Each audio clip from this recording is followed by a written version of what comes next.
God, my heart is so heavy about killing that bird, and the biggest lesson is so much about being mindful, you know. If only I'd stopped the car and put it in park while I was trying to figure out where I was, instead of just rolling unconsciously, because clearly there's no traffic anywhere or whatever. And the fact that I had noted the birds, I'd seen them and had thought, oh, you know, I was given all the warning in the world. And no, it's going to be a big one for me to forgive myself over this one. Like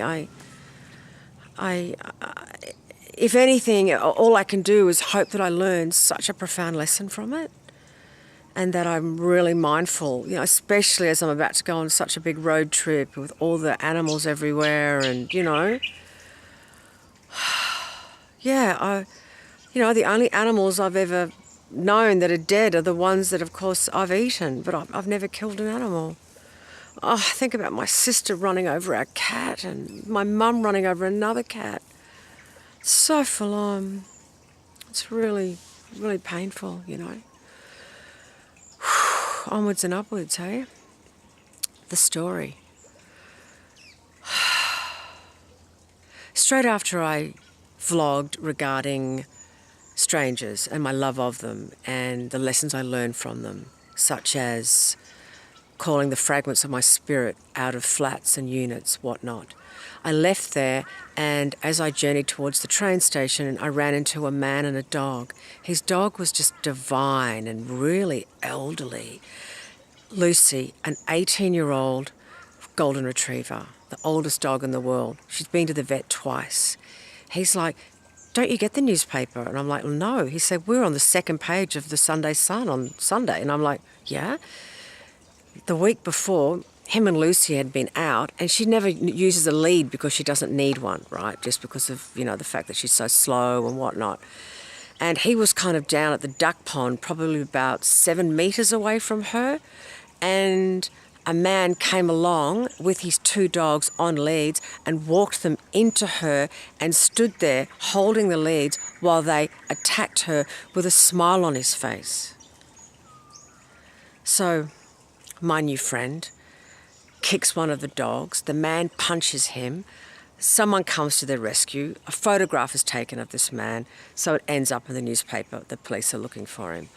And my new friend was deciding whether he was going to press charges.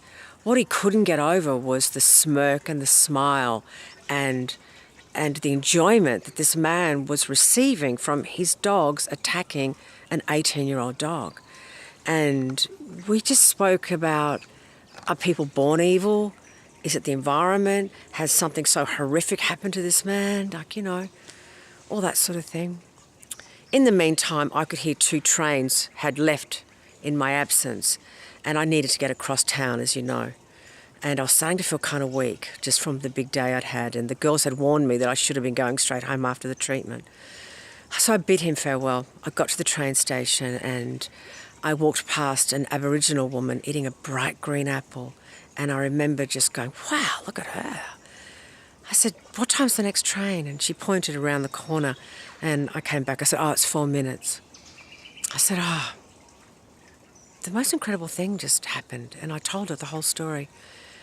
And I asked her whether she thought where she thought evil came from, the environment, karma, astrology, whatever. She said, well, I took a different fork in the road to the majority of my family. Some of them are in prison, and my road's been so different. And we just spoke of how things were quickening and our lives were changing.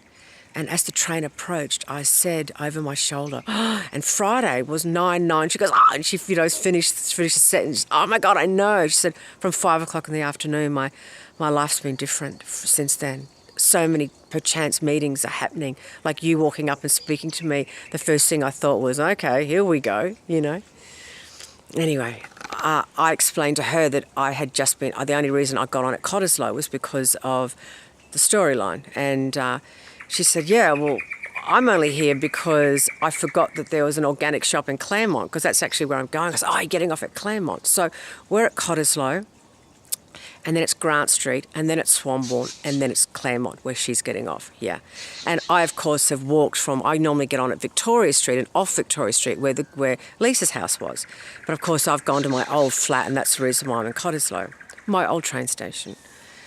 So I don't know how it happened, but, in 1 second she said something about her life evolving and her closing her business down and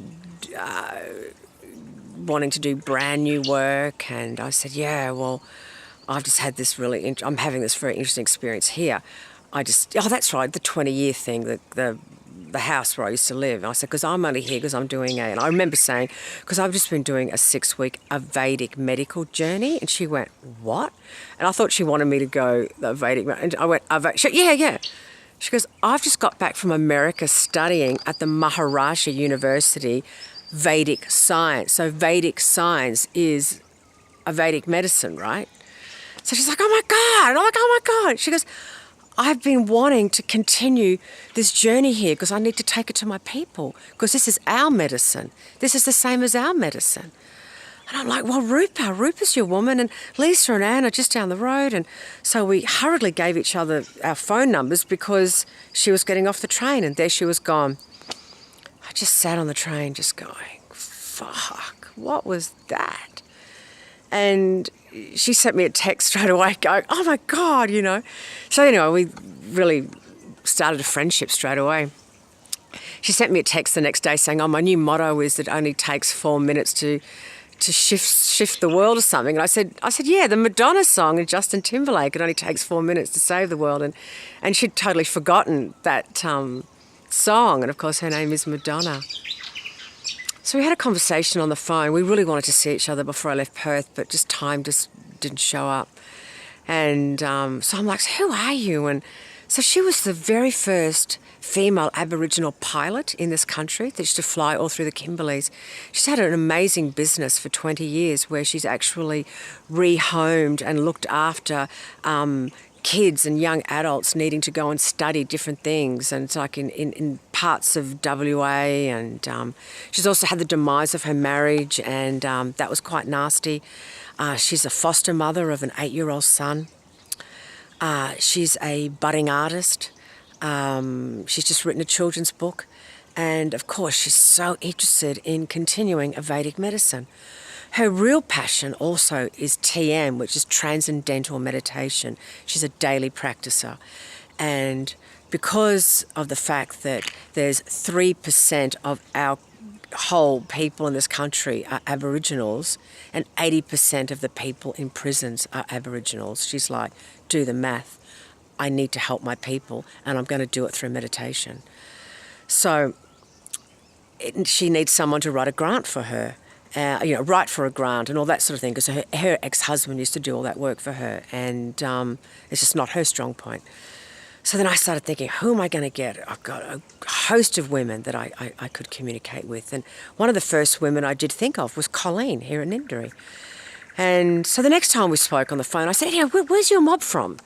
She said, the Noosa area. I'm like, I'm standing, as I speak, 25 minutes from Noosa. And I went, and at the same time we both said, the Kabi people. She's like, how do you? And I'm like, okay. I've been working at a rehab in the middle of nowhere and on your land. And every morning when I taught Qigong, I would call your ancestors in and thank the Kabi people. She's like, what? I said, I'm going to Ninderry next week. And she's like, really? I said, and the woman I'm staying with, Colleen, has taken me to these sacred women's Aboriginal. She goes, what? She goes, that's my place. And in that moment, she just said, the ancestors have brought you to me. And I'm like, yeah. And ever since then, that few weeks ago, every time I feel into, the ancestors of this land, I get really overwhelmed, just with the feelings. And so then she says, well, I've got a painting on my wall of the Aboriginal waters. And she sent it through to me.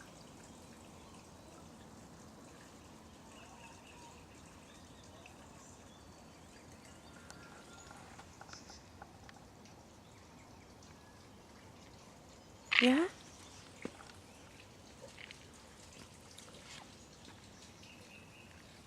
So her people bore their babies here.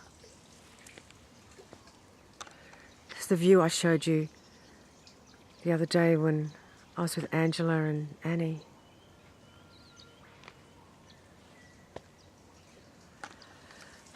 The next bit of the story. I tell Colleen all about it. Colleen's just become a committee member for the Nindri, I don't know, gardening, forestry, something about the land, last week, and she's met all these new amazing people. And she said at the meeting, I really feel as if we need to totally honour the Indigenous nature here and really, you know, align with that kind of authenticity.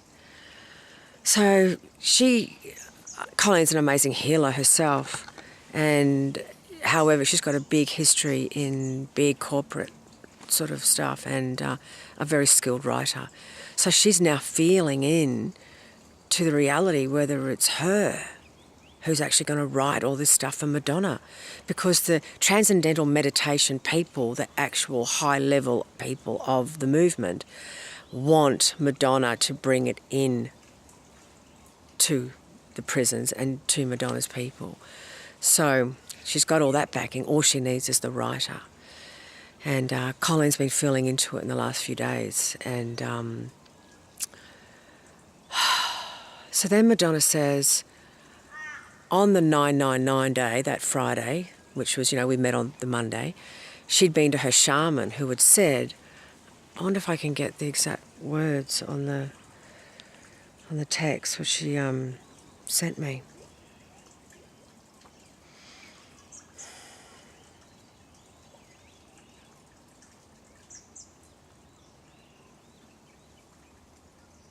I had a reading on the Friday that a woman would come and give me something I need.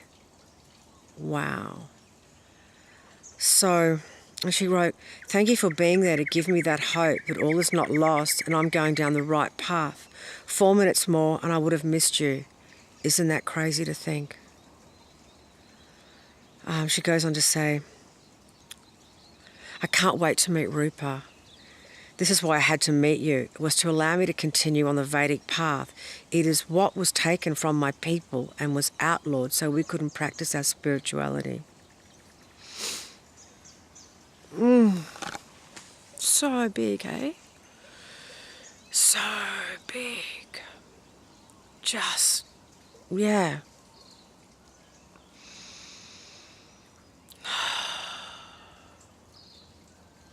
So, she's my new girlfriend, my new sister. And if it's not Colleen, I'm going to source who I'm going to source to be her wingman as far as a writer goes. So that's definitely what I'm going to do for Madonna and more, and just to support this woman's work because she's the chosen one. She's the chosen one of her people. I know that. And yeah, just timing, hey? Timing and being really blessed. Really blessed. Yeah. Anyway, I think that's enough for now.